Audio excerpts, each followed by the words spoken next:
I sang the Pledge of Allegiance in school every year. I sang the national anthem at sporting events I attended. I was set up into the law in 2001 and 2005. And these are some of the amendments to the United States of America.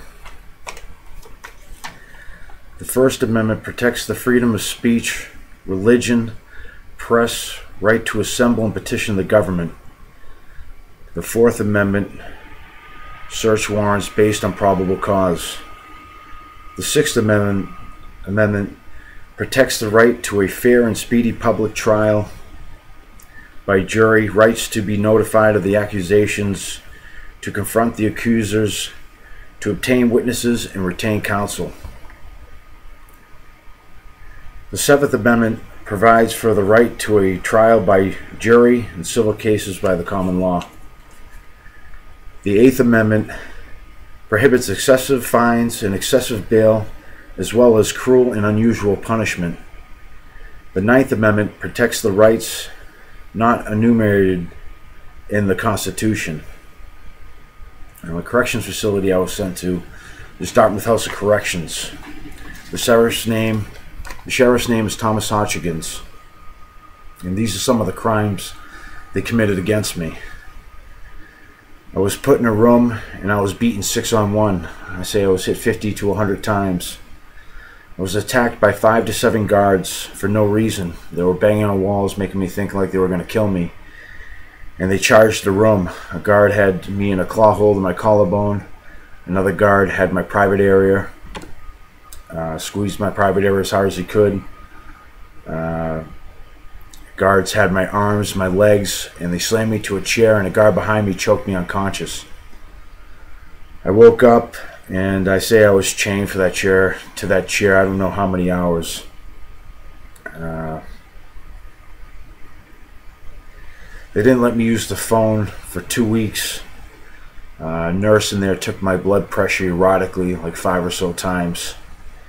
They had an inmate hitting on me, and they brought us both to take our blood. They took his blood first, and they threatened me with the same needles and threatened to put me in the same room as that inmate.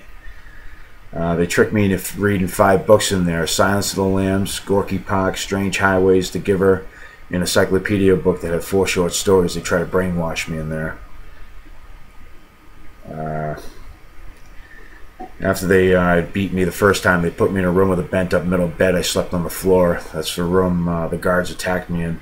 Then after that, they put me in another room with no clothes and nothing in that room. And a guard said, "What did they do to this guy? Look at his back."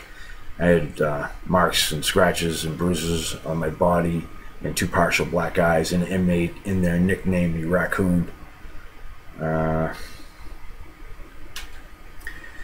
When I was in general population, you're allowed an hour of free time. When I was released one day from my cell, a guard to my left said that they would ambush my family. They had a $100,000 bail. They took me back to Attleboro District Court. This is in Massachusetts. The third time, a guard behind me said that they would... said, "Who's going to believe my story? Do it and die." They appointed me a lawyer. Her name is Joan M. Fund. They said they would let me go that day. I agreed to the probation. I was under duress. They appointed me a probation officer, Victor Rodriguez. At the end of my probation, I told him some of the things that they had done to me, and he laughed. The restraining order was issued. The woman's name is Sonia Beth Chamberlain. January 11th. I brought her back to court April 13th. And a lawyer that, I don't know if she's a lawyer or what she does in that court, but posed as her lawyer. The judge that day is a black judge. His name is Greg Phillips. She knew people that worked in there. She had written a letter that saying that her husband, that she wasn't separated from, was trying to get her back. I felt at the time that she had written the letter.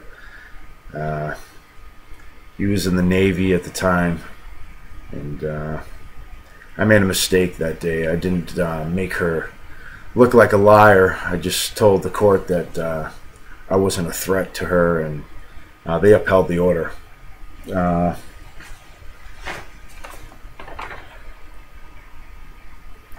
I was set up 7 days after that, April 20th, 2001. People I was friends with at the time, Denny O'Brien and Mike McGill. Mike McGill, I think, was just along for the ride to be a witness. Denny O'Brien's the one that told me that she wanted to talk to me. I went to her house. I was confronted by her father, Robert Chamberlain. I told him, I was told that she wanted to talk to me. He said that she wasn't there. I basically told him I was sorry. I left the house and I drove to the house where I was told to meet them at after I had picked her up. I was pulled over by the Franklin police and surrounded at gunpoint. They brought me to their police station and had me read my rights on a bulletin board. Eventually, later that night, the Attleboro police picked me up at their police station, brought me to their police station, and these are some of the crimes they committed against me in there. The second day I was in there, the police spiked a drink they served me. I don't know what was in it. They served me an Italian sub and a drink that was spiked. An officer pulled me out of a chair by my shackles. They tried to get me to sign a confession before I went into court. They banged on walls and kept me awake. They flew a helicopter over the police station and shined a sniper rifle on me. I was in cell 1. There's an opening in the roof. It's dark in the roof, but the red light was shining on my body and I could hear the helicopter. They eventually handcuffed me to a guy, I say, that was 275 pounds, and he was with me through Attleboro Court and all the way into Dartmouth, and one of the 6 that had beaten me in there. I think perhaps that the helicopter that flew over that police station was a military helicopter. Her father was in the military. Her husband, that she wasn't separated from, was in the military. I think that's why they've used some of these tactics that they've used against me. I live in Vegas now. My father lives here. He was in the U.S. Army. My grandfather was in the Navy, and he fought in World War II. In 2001, I was set up again. This was 4 years later. 2005, rather. I was working for a company called Mass Movement. The boss's name is Jim Sullivan. The Rentham police arrested me on February 17th. They had charges, bomb threat of a police station, threats to commit a crime, and assault and battery. Now, I never threatened to bomb anything.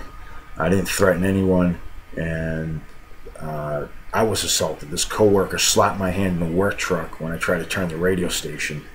There was a driver. He was in the middle, and I was on the right passenger side, and reached over to turn a radio station. He slapped my hand. The police report said the Walpole police put out a warrant for my arrest. The Rentham police arrested me. Now, the Walpole police report had